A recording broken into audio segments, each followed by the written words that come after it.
Manga One Piece Chapter 1095 konon kabarnya akan berjudul Dunia yang Tidak Layak Untuk Ditinggali. Chapter dibuka dengan memperlihatkan para Vice Admiral yang sedang bersiap untuk menolong Gorosei Saturn yang dadanya ditusuk pedang oleh Jewelry Bonney. Tetapi sang Gorosei menyuruh mereka semua untuk tetap di tempat. Gorosei Saturn bilang jika dia mau sebenarnya sangat mudah baginya untuk menghindari serangannya Bonney itu. Namun dia memilih untuk tidak melakukannya. Gorosei Saturn kemudian mencabut pedang yang menancap di dadanya dan darah yang tadinya terlihat mengucur langsung menghilang seketika bersama dengan menghilangnya bekas luka tusukan di dada sang Gorosei. Setelah itu dia menyerang Jewelry Bonney dan Sanji menggunakan aura aneh yang dia pancarkan dari matanya. Kepala Bonney dan Sanji langsung terkoplok seketika secara nirkabel dan darah segar keluar dari mulut dan hidung mereka berdua. Untungnya kepala mereka berdua tidak langsung meledak seperti kepala si marinir di chapter sebelumnya.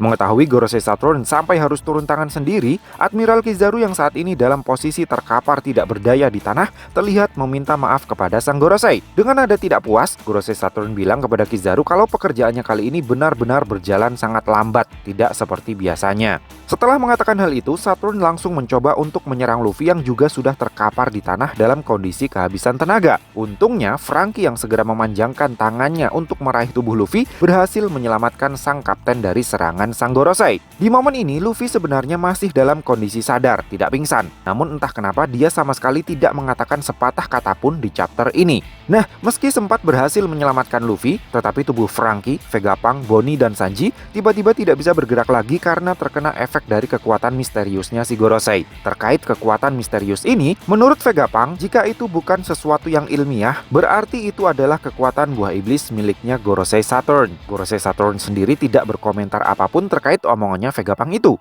Dia justru langsung mencengkeram tubuh Bonney lalu meremasnya. Belum jelas bagian mana yang dia remas, tetapi remasannya kelihatannya sangat kuat. Dalam kondisi yang terlihat sangat kesakitan, Bonney bilang kalau Gorosei Saturn adalah orang yang telah membunuh Bartholomew Kuma. Setelahnya kita bisa melihat sebuah cerita flashback tentang Kuma yang sedang bercerita kepada Jewelry Bonney kecil tentang legenda Sun God Nika. Kuma menirukan suara gendang kebebasannya Nika dan mengajak Bonney untuk menari bersama. Kuma bilang suatu saat nanti dia ingin menjadi pahlawan kemerdekaan seperti Sun God Nika. Adegan kemudian kembali lagi ke masa sekarang di mana Gorosei Saturn bilang kepada Bonney kalau Bartholomew Kuma adalah keturunan dari ras Buccaneer, ras yang dahulu kala pernah melakukan sebuah kejahatan. Keturunan dari ras Buccaneer ini memiliki darah raksasa di dalam tubuh mereka, makanya mereka memiliki kekuatan fisik yang sangat luar biasa. Sebuah cerita flashback yang berlatar waktu sekitar 47 tahunan yang lalu di kerajaan Solbet kemudian diperlihatkan. Bartholomew Kuma lahir dari keluarga yang biasa-biasa saja. Ayahnya adalah keturunan dari ras Buccaneer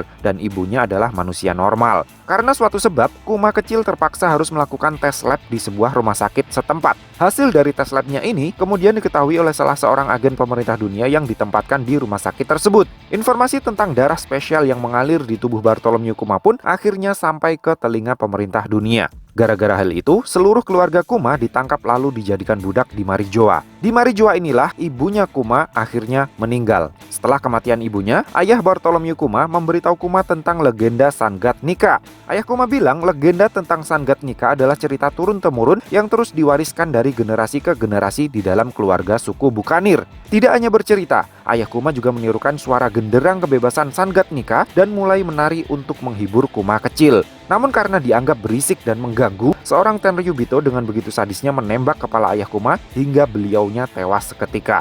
Cerita flashback kemudian beralih ke masa 9 tahun setelahnya, tepatnya 38 tahunan yang lalu.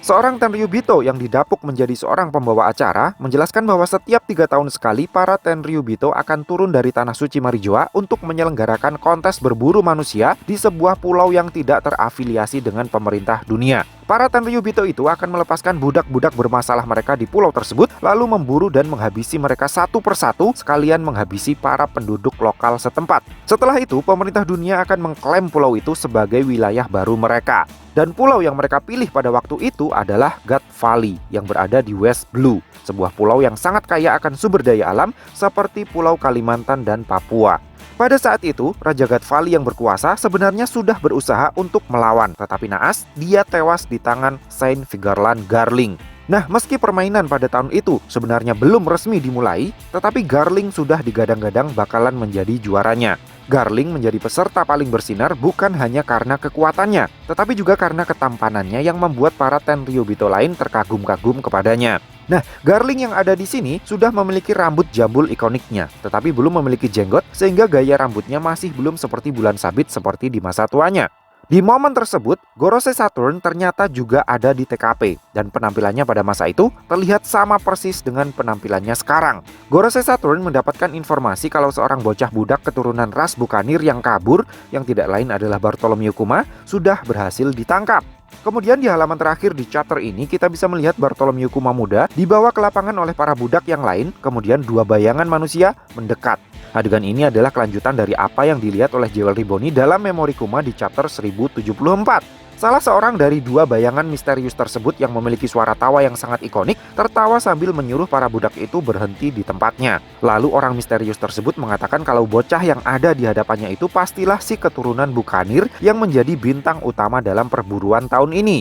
Si orang misterius itu terlihat terkesan dengan ukuran tubuh Kuma yang besar untuk ukuran seorang bocah. Makanya dia jadi semakin yakin kalau darah raksasa memang mengalir di dalam tubuh seorang Bukanir.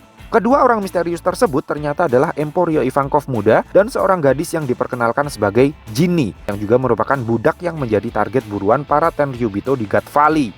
Ginny bilang, bukankah Big Sis juga ukurannya besar? Ivankov kemudian secara refleks menjawab, hanya mukaku saja kok yang besar. Lalu setelah sadar dengan pertanyaan jebakannya Ginny itu, Ivankov dengan kesal memarahinya lalu mengatakan kalau itu bukanlah poin yang ingin mereka bahas. Ivankov kemudian berbicara kepada Kuma. Dia bilang, aku memilih untuk bertahan hidup. Bagaimana denganmu? Belum sempat Kuma menjawabnya, chapter sudah ditutup dengan peringatan kalau minggu depan manga One Piece akan libur lagi. So, piye menurut Mecah? Terima kasih sudah mampir ke channel kami. Jangan lupa like, share, dan subscribe jika menurut kalian video-video kami cukup menarik untuk ditonton. Sampai ketemu lagi dalam video kami yang berikutnya, and matur nuwun.